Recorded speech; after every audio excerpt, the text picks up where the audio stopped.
Welcome to Young Compass. I'm your host, David. Today we got special guest Rafi. Rafi graduated UCLA with business econ and political science. Today, Rafi's going to tell us a little bit about what it was like studying political science at UCLA. Rafi, thanks for joining us. Yeah.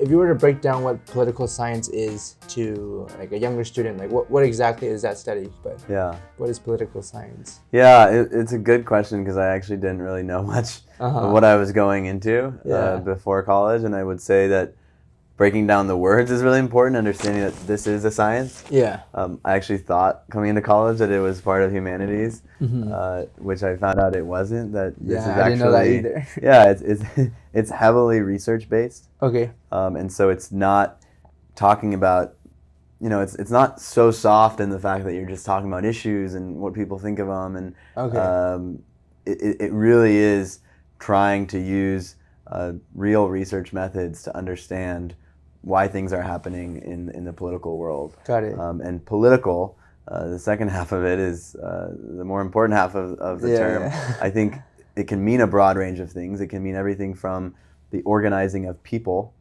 which is what you'll learn more about in a political theory class, versus what you might think of of our political system here in the United States. I see. So it could be like everything all the way of, Okay. it involves people coming together and building a structure around their community. Yeah. How does that work? So it's a lot of study of organizations of people. Yes. Is it very similar to sociology then? Do you know? There is some of that in politics, but again, everything has to be informed with how does this affect how people are organized, how decisions are made, how government is structured, how people choose to form a system that is above themselves. Got it. Like why they choose to come together. Yeah, why they choose to come together, how they choose to come together, everything. It's super complex. Yeah. And so with the major, you can really study whichever facet you want, right? Whichever. Yeah, it is really a broad range. I mean, it can be all the way from classics of understanding those two questions at their most basic form to modern day political issues. To understanding, you can take a class on Hispanics in the United States, right? And you can take a class on nuclear proliferation in the 1980s, right? Like there's such a wide range of topics, and it does give you the freedom to get to explore a lot of different things. Yeah, and you said it was really heavily research based because it's a science. What are some examples of like political science research? Professors, they have a very niche focus of what they're studying. And the class I described earlier, for example, the professor studies political parties in the United States. Yeah. And in particular, his research focus is on congressional elections. How do people in Congress get elected?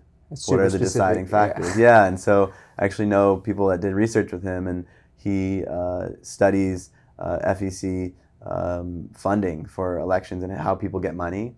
How much that money impacts who wins, right? So he'll look at congressional elections in many different situations. One where you have an open seat versus no open seat. One where you have a kind of a split party lines in that place versus one party's dominant.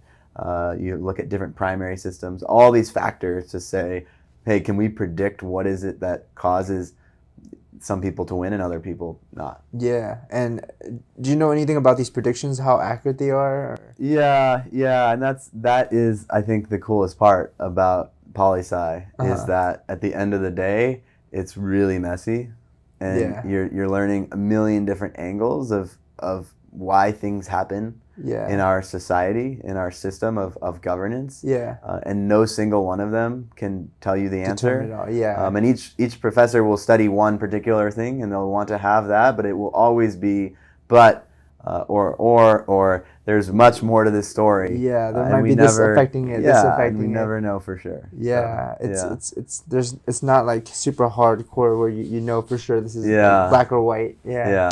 A lot of factors influencing. Yeah, and certainly with everything going on today, it was interesting to study political science because you can see a lot of these forces different play out, and professors even admitting, we don't have all the answers. We don't know exactly. Here are reasons, though, that would make us believe this or believe that. Yeah. Do you know how far back in politics you guys study? Like, was it Roman times or even ancient tribes? Yeah, you could go as far back as human existence, really, because I mean the first authors you'll probably read are Greek or Roman writing about a political organization. Yeah. But a lot of that is based on human existence, and are humans born to be cooperative? Do they need other people? Right? And what is your basic belief about how humans interact with other people? And a lot of that is the foundation of political science. How were the readings for those classical classes? Were they really dense and difficult to understand, or? Yeah, and this is why political science gives you such a broad range of experiences. You can start with a class like that where it's really theoretical. You're reading a lot of ideas about beliefs around how humans interact, to something on the opposite side of the spectrum, which is in 2019 people are talking about healthcare because of these issues, and here's and it's so much more grounded and something you actually see and experience in your life. Yeah, it's much more closer to home. Right, but I think it's all important. Yeah. Was a lot of political science reading and analyzing articles? There is a lot of reading, probably not as much as I expected, actually.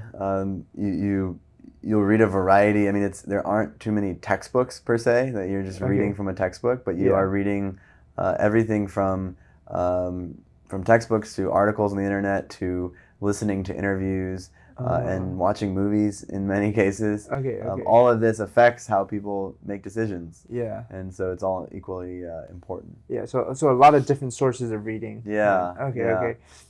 Just to give a sense, could you give a number of like how many hours you would have to spend reading like daily? Yeah, I don't think you can put a number on it because it just depends on the class. And this is why you can take one class with one professor, another with a different one, and it will be totally different. Yeah. Some are much more concentrated on like, here's a lot of content to read and get through. Yeah. But I would say, some advice in general is because the classes are so custom for each professor, it's a major where you really do have to be in class to understand what you're trying to get at, what the professor is trying to get at. You can't do this major by just reading. In fact, the reading is probably a lot less important than lectures. Which might be different if you're in math or something else, for example. Or you just can read get the textbook material in the book. Yeah, you can't really do that. Okay. So next we're going to take a look at Rafi's schedule to see the type of classes he took in political science.